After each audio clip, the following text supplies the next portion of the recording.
Hey guys, welcome to Dylan's Little Hobbies, and today we are talking about Raven's New Home, Season 2, Episode 5 through Episode 9. I want to give just a quick review of these episodes from my thoughts, and then I want to talk about Episode 10, because I really liked Episode 10. Now, Episode 5 through 9 of Season 2, look, I put Raven's New Home on a high pedestal, and I now see that I shouldn't have done that. Because these episodes were, in a sense, while they were really good, they're rip-offs. They're rip-offs. Really, that's all I can really think about when I saw these episodes. Look, I love That's So Raven, and growing up, I used to watch That's So Raven, Zack and Cody, Hannah Montana, Wizard of Waverly Place. These shows with great actors, and I really enjoyed these shows, and every single show brought something new and creative to the scene, right? Well, after that, Disney pretty much gave up on ideas and started making more shows that were rip-offs of each other. And then that's how we got Shake It Up and Lab Rats and blah blah blah blah blah. Between 2008 and 2015, I honestly don't know what Disney was doing, because a lot of the shows were just rip-offs of each other. I know Disney owned the rights to do that, but it's like, really? In episode 5 through 9, these 4 episodes are just rip-offs of the same storylines. I really like their versions of these storylines, and I understand with a new generation that these storylines are really important to teach to newer kids, and I really like the fact that they're doing that. But on the other hand, the first 4 episodes of Season 2, love them. The next 4 episodes of Season 2, not so much. Actually, 5 episodes. 5, 6, 7, 8, and 9. The 5 episodes, I enjoyed myself watching them. I really did, but these are just basic, easy concepts, and thus, I don't know what else to say other than I enjoyed myself, I enjoyed the acting, I enjoyed the storylines, but when it comes to the story, I feel like, well, it's been done before.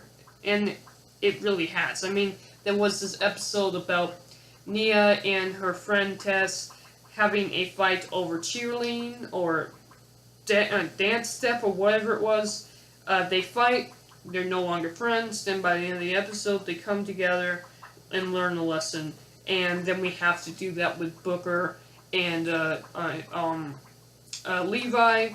You know, Levi gets into Booker's new class. Levi causes some problems, embarrassing Booker in front of his more adult friends.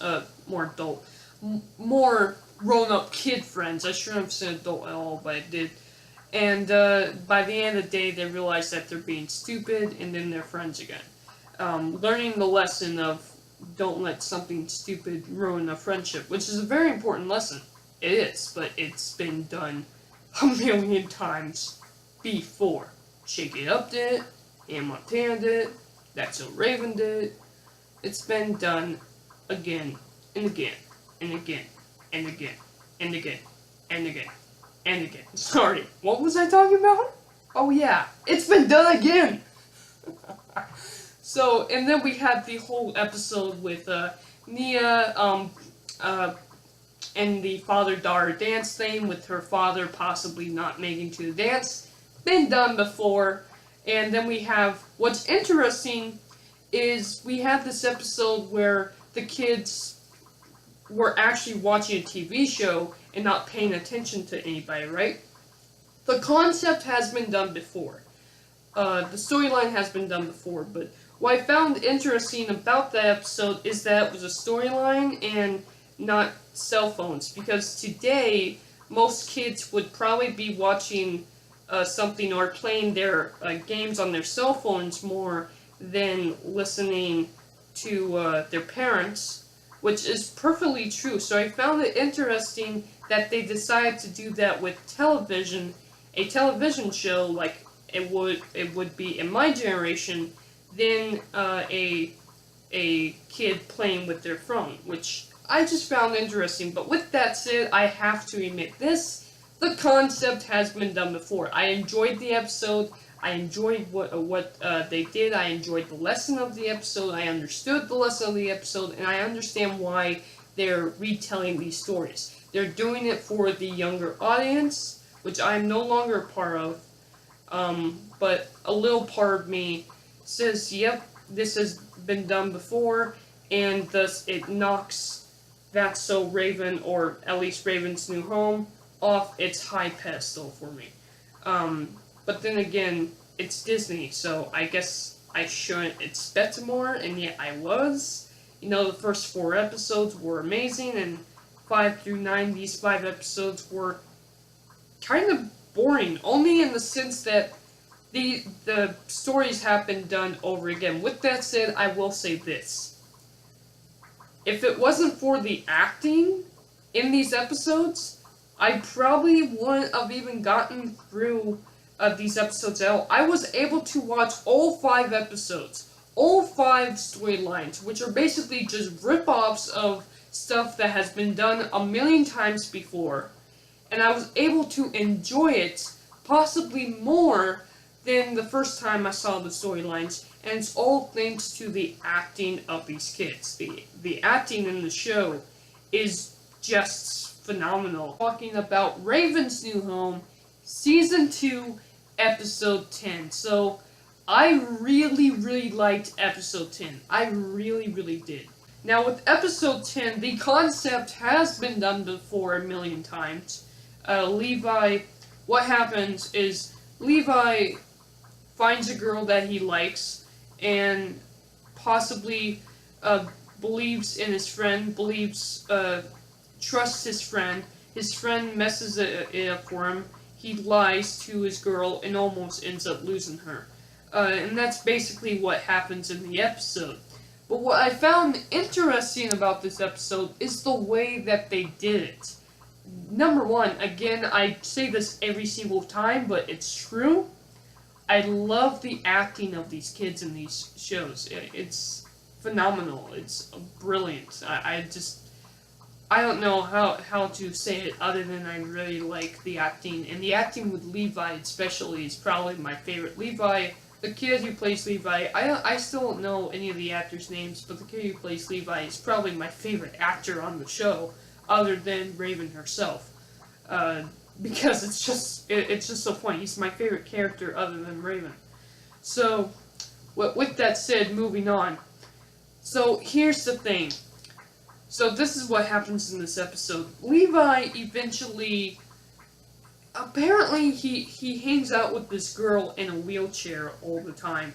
And he might have a little crush on her, which, you know, that's been done a million times before, you know? And he invites her to dinner at their house, and I loved the joke about, you better not be telling me anything. Raven goes, you better not be telling me what to do unless you got a girl coming over here. And it's so funny when Levi says, I got a girl coming over here. That's so funny. I love that joke. I absolutely did. Unfortunately, she couldn't make it up the stairs. Why? Because she's in a wheelchair. So she never makes dinner, and, you know, Levi starts believing, well, maybe she doesn't like him.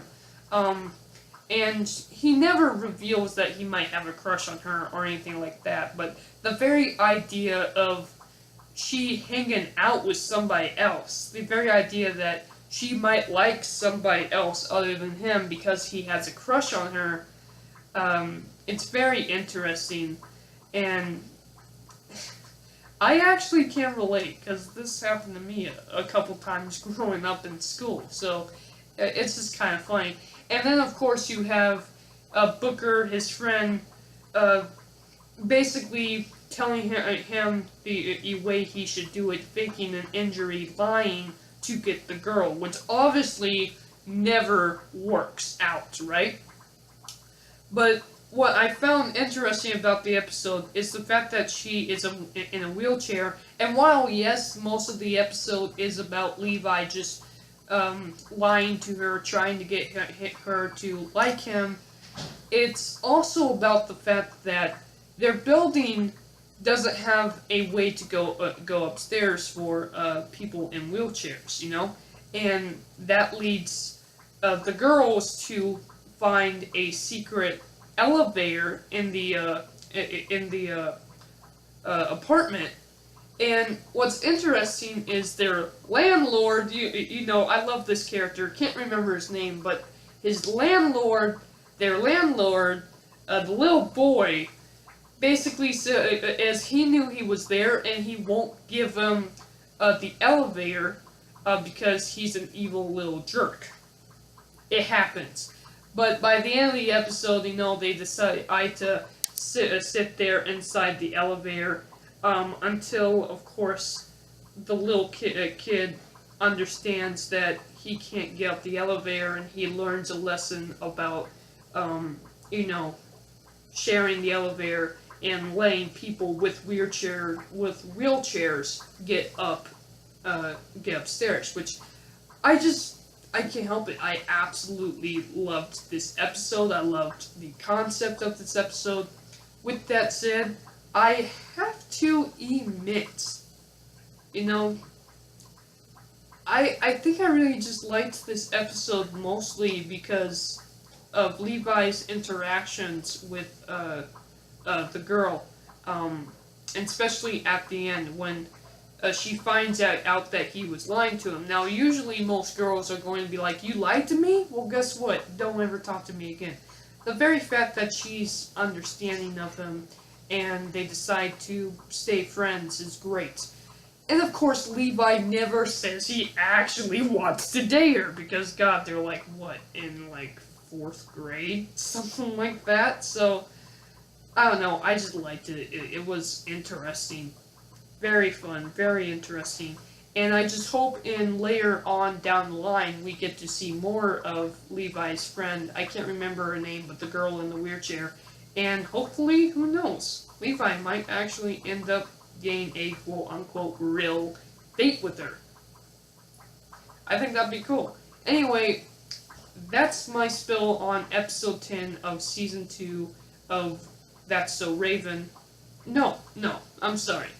I keep thinking of the title being That's So Raven because I loved That's So Raven, but it's actually season 2 of Raven's New Home.